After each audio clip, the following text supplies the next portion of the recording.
October 29th, Keith C. Smith.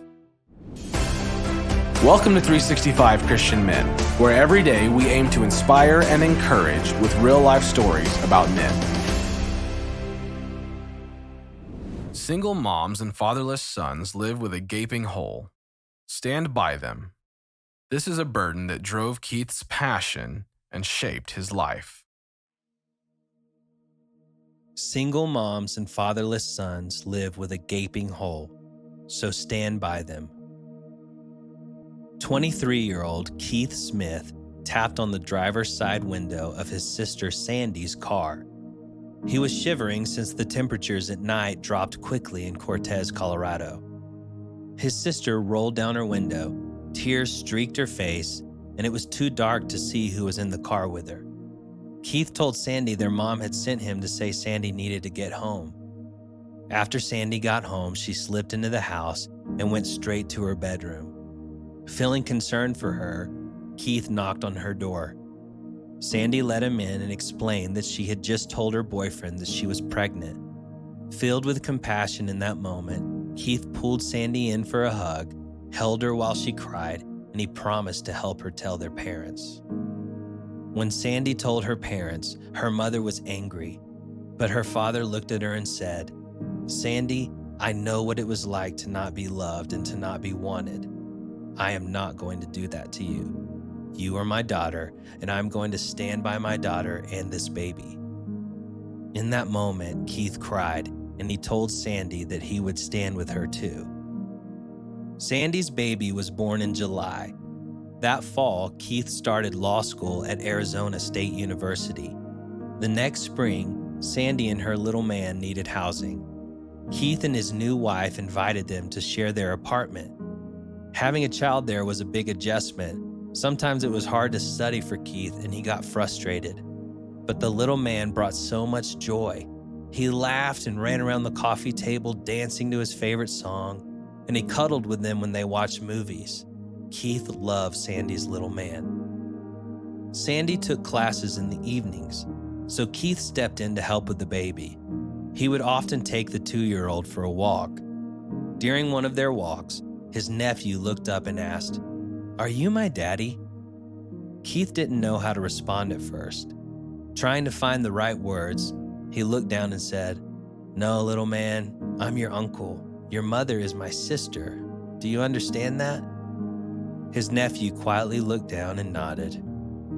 Keith didn't want to upset Sandy, so he chose not to tell her.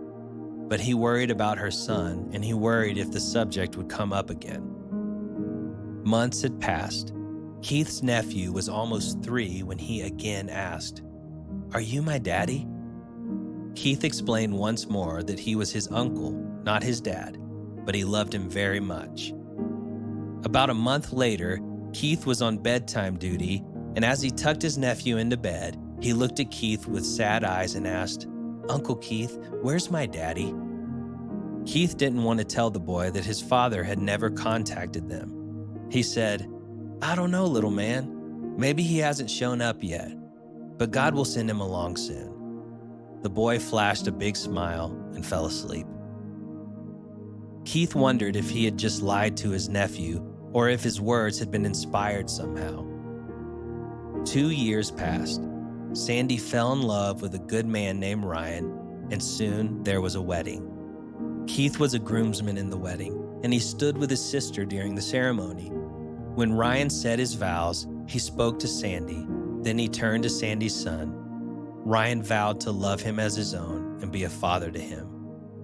In that moment, Keith wanted to bust out crying, but keeping his composure, he only allowed one manly tear to slip down his cheek. At the reception that night, little man, now 5, played and laughed with his cousins. Then he suddenly ran to Keith, jumped on his lap, and wrapped his arms around Keith's neck. He pulled Keith's ear toward his mouth and whispered, "I'm so happy." Keith leaned back and looked into those big brown eyes and said, "Me too, buddy." Then his nephew said, "Know why? Because my daddy is here now. God showed him the way, and he came for me." Keith looked at little man and said, "Yes, he sure has." In the Word of God, in Deuteronomy 10:18, it says, God does what is right and fair for the child without parents. Do you know a single mom or a fatherless child who needs you to encourage them? Single moms and fatherless sons live with a gaping hole, so stand by them.